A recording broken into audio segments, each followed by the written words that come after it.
Perkenalkan, nama saya Rosilia Oktovani. Mungkin banyak yang mengenal saya istri dari Aris Idol. Beberapa waktu lalu, saya selalu diuji untuk mempertahankan rumah tangga saya yang hampir berjalan 20 tahun. Dalam pernikahan saya selama kurang lebih 20 tahun, banyak sekali Pak Ustadz ujian.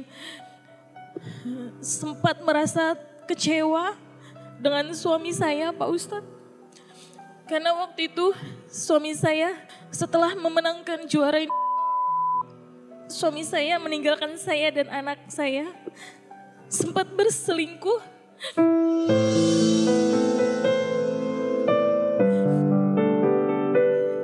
Sempat saya mengalami kekerasan Pak Ustadz. Tapi saya selalu bertahan karena suami saya adalah suami pilihan saya Pak Ustadz. Yang telah saya minta sama Allah, pertemukan saya dengan suami yang saya mau atas ridho Allah. Setelah permasalahan yang saya hadapi, tidak semudah yang saya bayangkan Pak Ustadz.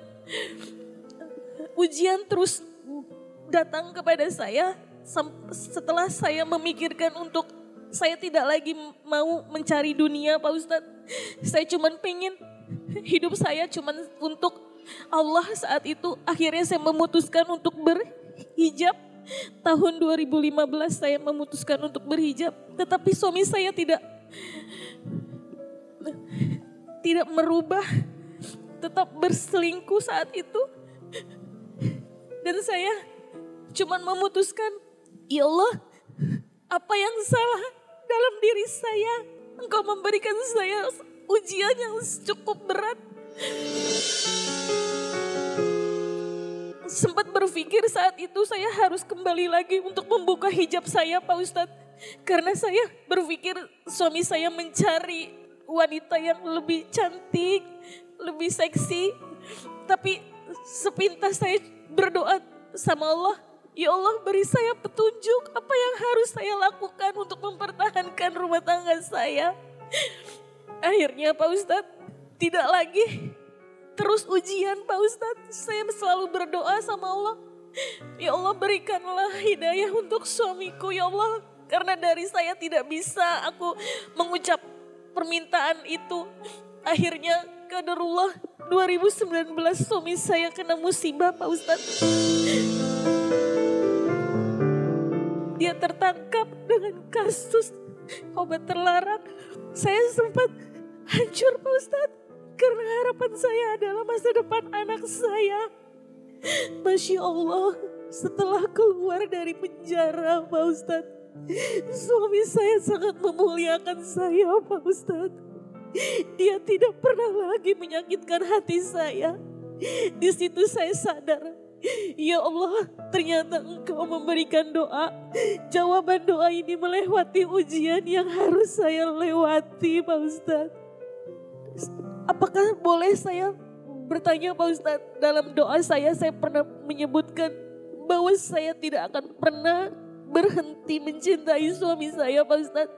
Sampai ajal saya menjemput. Karena saya ingin menjadi istri yang nantinya di surganya untuk suami saya Pak Ustadz.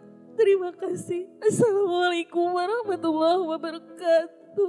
Satu, kalau kita sedang diuji dalam hidup dan kita merasa kok rasanya berat banget ya ujian saya, maka tolong yakinkan di hati, Allah tidak mungkin menguji hambanya di luar batas kemampuan hambanya. Jadi kalau ada pertanyaan AA, kenapa ujianku seberat itu? Maka yakinkan di hati, jawab, karena kita sekuat itu. La yukallifullahu nafsan illa wus'aha. Dua, apa yang Allah inginkan dari setiap ujian yang dihadirkan? Quran surat Al-Muluk ayat 2. A'udzubillahi minasyaitonir rajim. Alladzi khalaqal mauta wal hayata liyabluwakum ayyukum ahsanu amala wa huwal azizul ghafur. Dialah Allah yang menciptakan kematian dan kehidupan. Sebagai apa? Sebagai ujian. Apa yang Allah ingin lihat? Ayyukum ahsanu amala. Siapa di antara kamu yang paling baik sikapnya? Yang paling baik amalnya? Dari setiap ujian yang dihadirkan itu.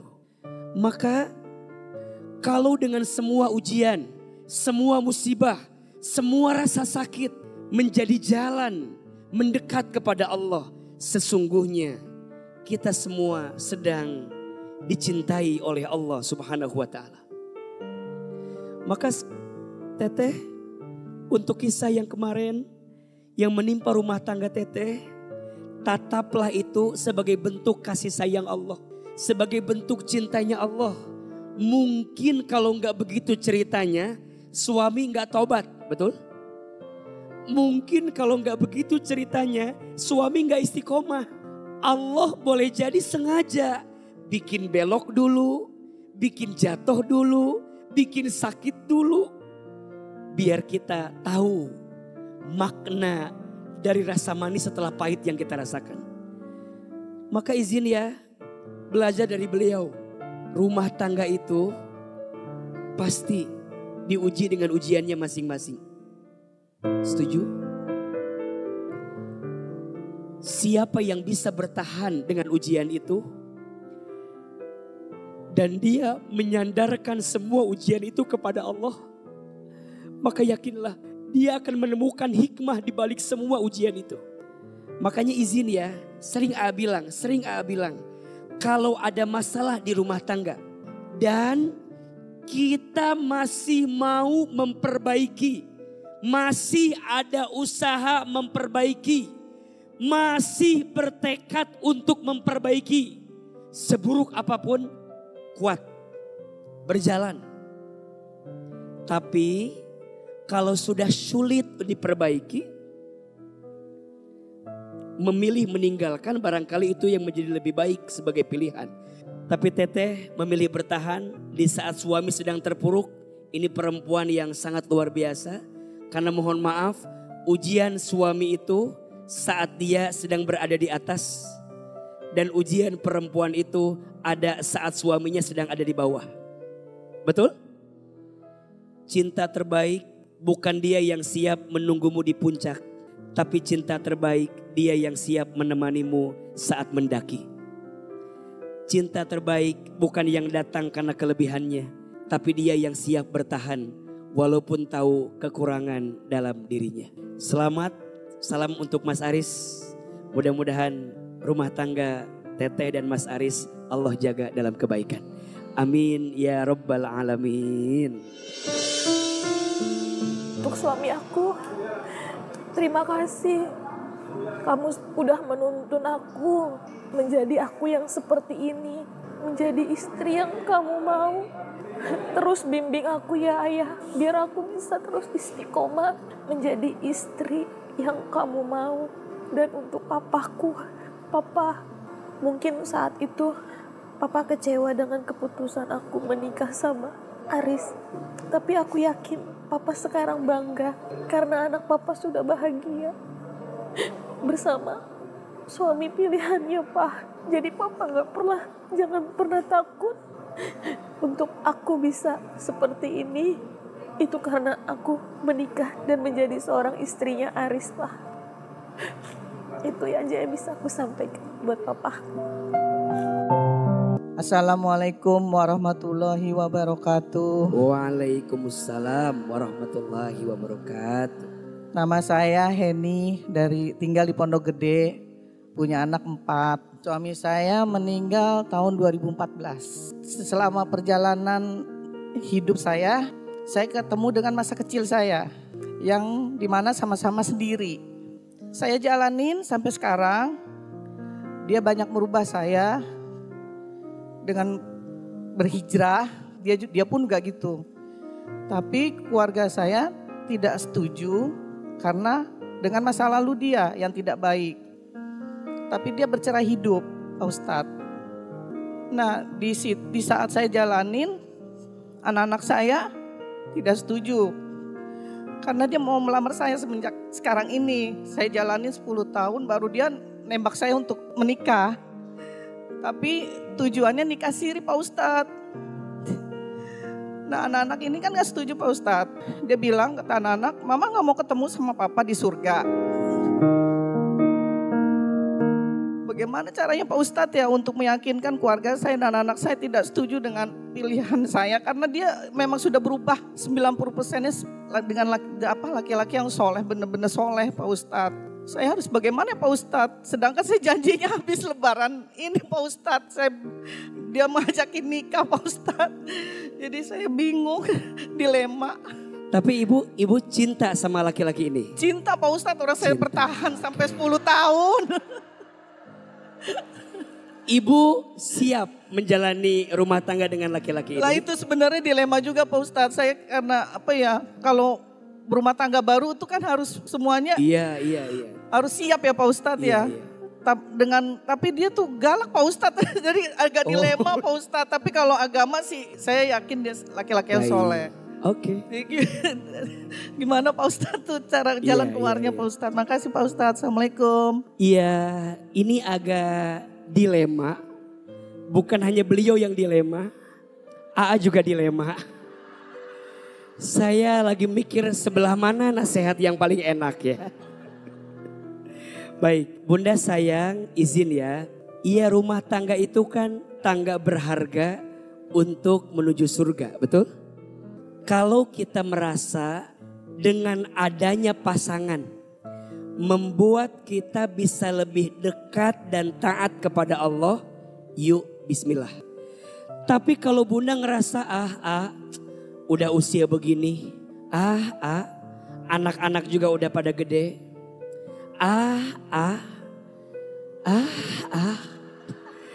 kayaknya dengan punya pasangan malah izin ya, jadi malah bikin repot jadi izin ya ibadah jadi kurang khusyuk, yang tadinya bisa tahajud jadi nggak bisa tahajud, yang tadinya kita masih bisa ya mengabdi di akhir kehidupan kami jadi makin riuh karena punya pasangan misalnya.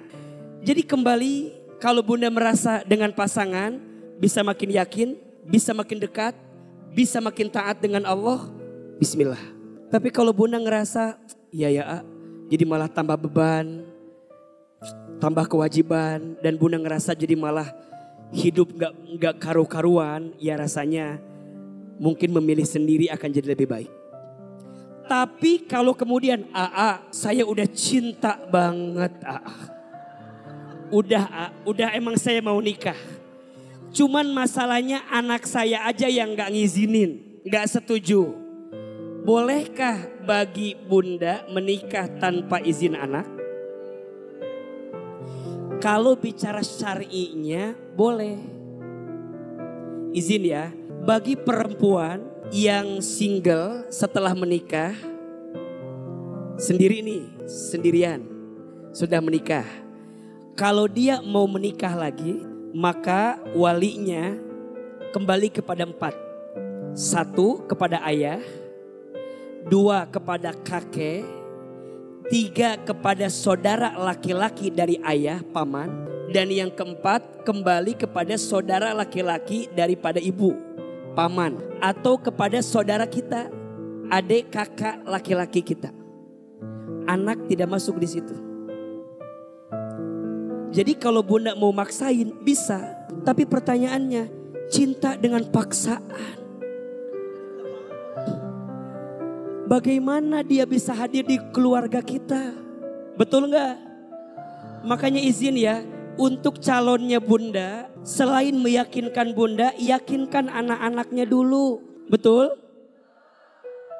Datang, komunikasi, bilang. Walaupun tapi kan boleh, iya boleh. Tapi apakah kita mau berjalan dengan sembunyi-sembunyi? Dengan sikap saling menyendiri? Gak mau tegur sapa? Menurut mah kayak memendam luka makin dalam. Betul? Pelan-pelan. Pernikahan itu bukan perlombaan. Bukan yang lebih baik itu lebih cepat, belum tentu.